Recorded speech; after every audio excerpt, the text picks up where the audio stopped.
இன்னைக்கு இதையதே வந்து நமக்கு தாரக மந்திரம். இந்த ப்ரேயர் எனக்கு கற்றுக் கொடுத்தது வந்து, இறைவா என்னால் மாற்ற முடியாததை ஏற்றுக்கொள்ளும் மனப்பக்குவமும் மாற்றக்கூடியதை மாற்றும் துணிவும் இவற்றை பாகுபடுத்தி அறிய ஞானமும் தந்தல்வா என்றது. ஒரு விஷயம் நடந்துருச்சு, அது நல்லதாக இருக்கட்டும் கெட்டதாக இருக்கட்டும், நல்ல விஷயம்னாலும் சரி நடந்துருச்சு அப்படின்னா அதுக்கு கொண்டாடுறதும் இல்லை.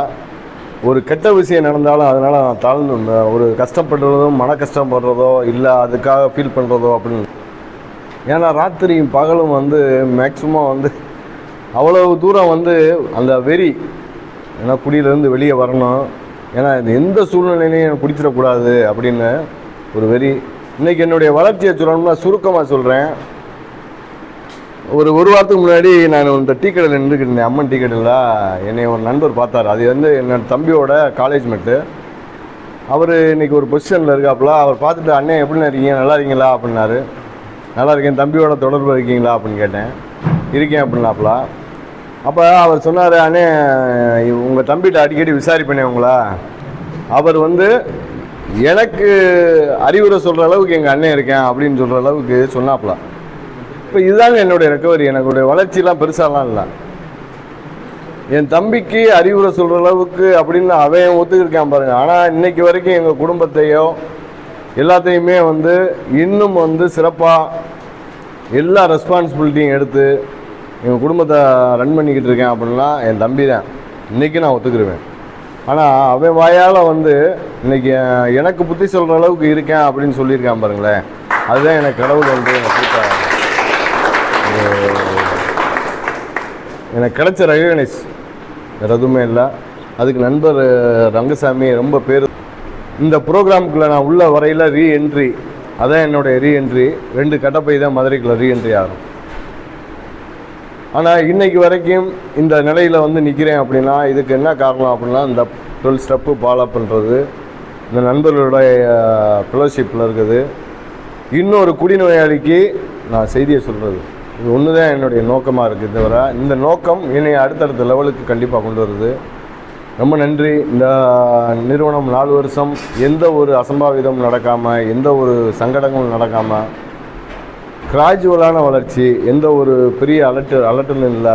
உண்மையிலே வந்து இதெல்லாம் வந்து இறைவனுடைய செயலை தவிர என்னுடைய செயலோ இல்லை யாருடைய செயலுன்னு சொல்லவே முடியாது.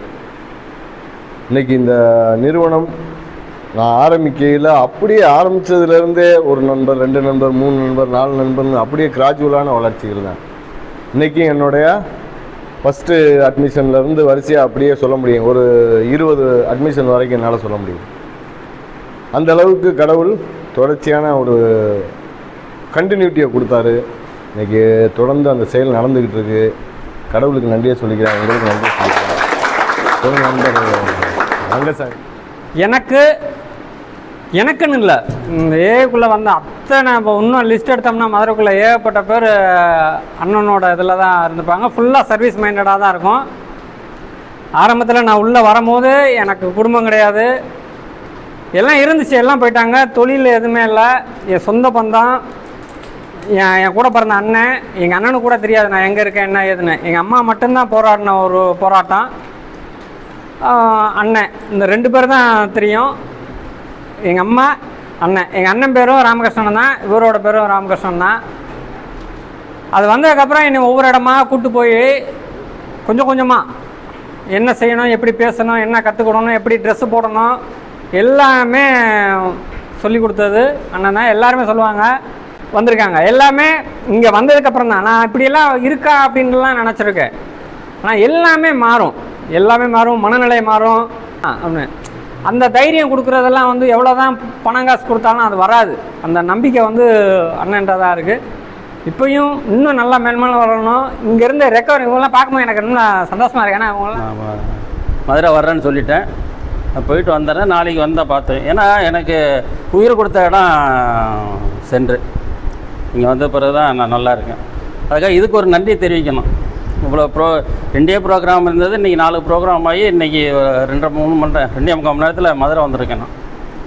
ஆமாம், இதுக்கு இந்த இதை சொல்கிறேன்னா, கூட்டம் எங்கே நடந்தாலும் நான் போய்கிட்டுருக்கேன்.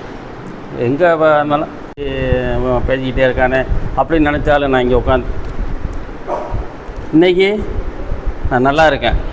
கொடியை விட்டுட்டேன். நீ பட்டுக்கோட்டையில் 9 மீட்டிங் நடக்குது. பட்டுக்கோட்டையில் அந்த சரௌண்டிங்கில் 9 மீட்டிங் இருக்குது. பட்டுக்கோட்டை ஐஜியாக மாற்றியாச்சு அந்த இதை ஏ மீட்டிங்கு. 9 மீட்டிங்க நாங்கள் டெய்லி போயிட்டுருக்கோம். 7 நாளைக்கு 9 மீட்டிங்கு. மத்தியானம் 2 மீட்டிங் இருக்குது மதிய நேரத்தில். இப்போ 7 மீட்டிங்குமே சாயந்தர நேரத்தில் இருக்கும். எதுக்கு இந்த இதை சொல்கிறேன்னா, நீங்கள் வெளியில் போய் ஒன்று தான் நம்மளுக்கு துணை, வேறு எதுவுமே இல்லை. ஒரு 1.5 மணி நேரம் எல்லா 24 மணி நேரத்தில் 22.5 மணி நேரம் நீங்கள் எது வேணாலும் பண்ணுங்க. 1.5 மணி நேரம் மட்டுமே அந்த ஏஐக்கு ஒதுக்குங்க, போதும். நம்ம வாழ்வு நல்லா எதுவுமே தெரியாது. நான் சொல்கிறது இன்றைக்கி கூட காலையில் ஒரு மெசேஜ் போகிறப்ப கூட ஒரு மெசேஜ் போட்டு என்ன பண்ணி தெரியுமா, இன்னும் பல்லு விளக்க தெரியாது, குளிக்க தெரியாது. அப்படிப்பட்ட நபருக்கு ஒரு உயிரோட ஒரு நல்ல வாழ்க்கை, குடும்பத்தோட சந்தோஷமான வாழ்க்கை கிடச்சிருக்குன்னு அந்த இடத்துக்கு வந்தனால தான் கிடச்சிச்சு. அதை ஆணித்தரமாக சொல்ல முடியும் என்னால். ஆனால் இங்கே அந்த சென்டருக்கு வந்ததுக்கப்புறம் தான் எனக்கு ஒரு நல்ல வாழ்க்கையை கிடச்சுன்னு ஆணித்தரமாக சொல்லுவேன்.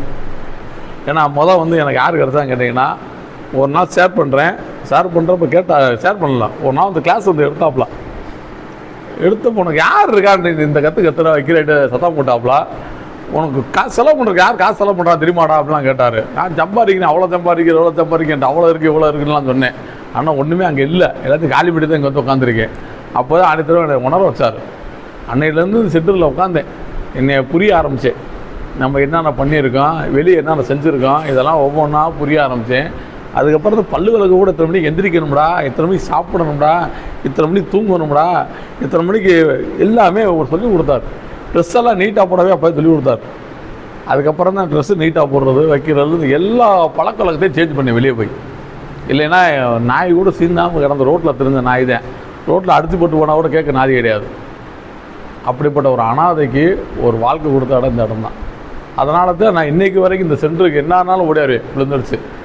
ஏன்னா அன்றைக்கி இங்கே இந்த இடத்த விட்டு சப்பதம் எடுத்து போனேன், ஒரு என்னை அடுத்து துரத்தனா கூட இந்த இடத்துக்கு வந்து நிற்பேன், எனக்கு உரிமை இருக்குடான்பே. ஏன்னா அந்த மாதிரி ஒரு வாழ்க்கை இன்றைக்கி ஏன்னா இன்றைக்கி என்னை சுற்றி சொந்தம் வந்த நிறைய பேர் வராங்க, என்னென்ன பண்ணுற ஏதுனே பண்ணுற என்னை கேட்குறாங்க, என்னை சொந்தம் வந்த 4 பேர் மதிக்கிறாங்க. அவங்க மதிக்கிறாங்களோ இல்லையா அது அடுத்த விஷயம். என்னை ஏன்ற ஒரு அமைப்பில் கொண்டு உட்கார வச்சார். இன்றைக்கி அவங்க தான் நான் சொந்தம் வந்து போய் உட்காடுறேன். ஏன்னா என்ன சாப்பிட்டியா, தூங்குனியா, என்ன பண்ணுற, ஏது பண்ணுறேன்னு ஒரு ஆள் கூட என்னை கேட்டது கிடையாது. இந்த நண்பர்கள், இந்த உறுப்பினர் தான் என்னடா பண்ணுற, வேலைக்கு போனியா போகலையா, ஒரு காலையில் ஒரு மெசேஜ் போடுறேன், என்ன பண்ணுற, எந்த ஏரியாவில் இருக்க, சாப்பிட்டியா, எல்லாமே ஃப்ரெண்ட்லியாக. ஒரு நகை வாங்கணும், ஒரு இடம் வாங்கணும், ஒரு வீட்டில் பிள்ளைகளை படிக்க வைக்கணும், எதை செய்யலாம் ஏது செய்யலாம், ஃப்ரெண்ட்லியாக நமக்கு வாழ்க்கை வாழ்கிறேன்னா உங்களை வச்சு தான் வாழ்ந்துட்டுருக்கேன். என்னை கேட்பாரே கிடையாது. நான் செத்தாலும் தூக்கி போகிறக்கு ஆள் கிடையாது. இன்றைக்கி என்னை செத்தா தூக்கி போகிறக்கு 4 பேர் இருக்காங்கன்னா இந்த அமைப்பு இருக்குது, இந்த சென்டர் இருக்குது. எனக்கு அந்த ஒரு எனக்கு அப்புறம் இந்த சென்டர்லேருந்து போனதுக்கப்புறம் ஒரு வேலைக்கு போனால் கூட அவர்கிட்ட கேட்குறேன், என்ன பண்ணலாம் ஏது பண்ணலாம், என்ன கேட்டு செய்கிறேன். இன்றைக்கி எனக்கு ஒரு அன்னஸ்தானத்தில் ஒரு படத்தை சொல்லுவாங்க இல்லை, அம்மாண்டா அம்மா, அப்பாண்டா அப்பா, குருனா குருட்டு, கடவுள்னா கடவுள்மாங்கள்ல, அது மாதிரி எங்கள் அம்மா கூட எனக்கு கிடையாது. சத்தியமாக உண்மையை சொல்ல போனால் ஃபஸ்ட்டில் அவரை தான் வச்சுருக்கேன், யாருக்கே தான் வச்சுருக்கேன். அதே உண்மை. அவர் மேலே எங்கள் அம்மாட்ட எவ்வளோ கோப்படுவேனோ அதுக்கும் கோப்படுவேன், எவ்வளோ கீழே போகிறேனோ அதுக்கும் கீழே போவேன். என் உரிமையை கேட்பேன். அவர் அந்த அளவுக்கு நான் வச்சுருக்கனால அந்த உரிமையை கேட்குறேன், வேறு எதுவும் கிடையாது. அதனால் இன்றைக்கி என்னோடய வாழ்க்கை சுவிசமாக இறைவனரால் நல்லபடியாக போயிட்டுருக்கு. எனக்கு கிடைச்ச வாழ்க்கை உங்களுக்கு கிடைக்கணும் ஒன்றுமே கிடையாது நண்பர்களே. உங்கள் அண்ணன் சொன்ன மாதிரி மீட்டிங் வந்து டெய்லி அட்டன் பண்ணுங்க, எங்கேயோ போயிடலாம். சத்தியமாக சொல்கிறேன் நண்பர்களே, நான் இன்னும் ப்ரோக்ராம்லாம் ஒன்றுமே கிடையாது. உங்கள் சொன்ன மாதிரி மீட்டிங்கில் தான் டெய்லி போய் உட்காடுறேன், அவங்களோட நல்லா ஜாலியாக இருக்கேன். ஒரு விஷயம் எடுத்துருக்கேன், முக்கியமான விஷயம் என்னன்னு கேட்டிங்கன்னா, இவங்களோட நாளைக்கு மீட்டிங் போகிறதுக்கு குடிக்காமல் இருக்கணும். ரைட்டு தானே? உங்களோட நாளைக்கு நான் முழிக்கணும்ல, அதுக்கு நான் குடிக்காமல் இருக்கணும். அதை ஃபாலோ பண்ணுறேன். மற்றபடி உங்க சொன்னாங்க, உனக்கு நீயே நேர்மையாரு, உண்மையாக வேலையை பாரு, வீடு குடும்பம் மீட்டிங்கு 3 இடத்துக்கு சொன்னாங்க. கடையில் வேலை பார்க்குறது கடையில் பார்ப்பேன், ஜாமானை வாங்கி போடுவேன், அடுத்து வேலைக்கு போயிடுவேன், வேலையை பார்ப்பேன், அடுத்து சாயந்தரமாக நான் மீட்டிங் போயிடுவேன். இதை ஃபாலோ பண்ணுறேன். என்னோடய வாழ்க்கை தரமாக போயிட்டுருக்கு இறைவன் அருளால். வீட்டில் பிரச்சனைகள் இருக்கத்தான் செய்யுது. இங்கேருந்து போனதுக்கப்புறம் ஊருப்பட்ட பிரச்சனை. இன்றைக்கி கூட எங்கள் அம்மா வீட்டில் எங்கள் அம்மா வந்து வஞ்சிட்டு தான் வந்தேன். போய் ஆஸ்பத்திரியில் ஊசியை போட மாட்டாங்களாம். போய் தூங்கி எழுந்திரிச்சு வந்தாங்க. தூங்கி எழுந்திரிச்சு வந்துட்டு அப்படியே மூஞ்சி எஞ்சி கழுவாமல் அப்படியே டொங்கி விழுந்துட்டாங்க. போகிறேன்ல ஒரு ஊசி போடக்கூடாதாக்கா, என்ன யாரும் பாப்பா செத்து போகிறேன். நான் போய் செத்து போனேன் கேட்டால் என்ன சொன்னாங்க தெரியுமா, ஒரு ஏஜென்சிக்கு லைனுக்கு போனேன். இறைவன் நண்பர் வந்தாரியா அப்படி தான் சொன்னேன். அவர் என் வாயிலே இறைவன் தான் வருது. அவனும் அந்த நெச்சில் வந்துருச்சான். ஆனால் இப்போ உங்களோட சேர்ந்து பேசி எனக்கு இறைவன் தானே வருது, ஆனால் நல்லா இருக்கேன் அப்படின்னாங்க. நான் எதுக்கு வந்து இறைவன் சொல்லி தெரியுதுன்னு அவனுக்கு தெரியல. ஆனால் நான் எந்த நேரம் பேசுகிறோமோ என் வாயில் அந்த வார்த்தை தான் வருதுன்னு பார்த்துட்டு அவனும் போய் பார்த்து பேசுகிறானா அவன் நல்லா இருக்குன்றேன். நான் இறைவன் கடவுள் நினச்சது இல்லைன்னா இன்னைக்கு கடவுள் தான் நல்லா போயிட்டு இருக்கேன் அவன் சொல்கிறேன். நான் குடிக்க வந்துட்டு இந்த இடத்துக்கு உட்காந்துருக்கேன், அவனுக்கு அதை பற்றி தெரியலை. ஆனால் நண்பர்களே, இன்றைக்கி வந்து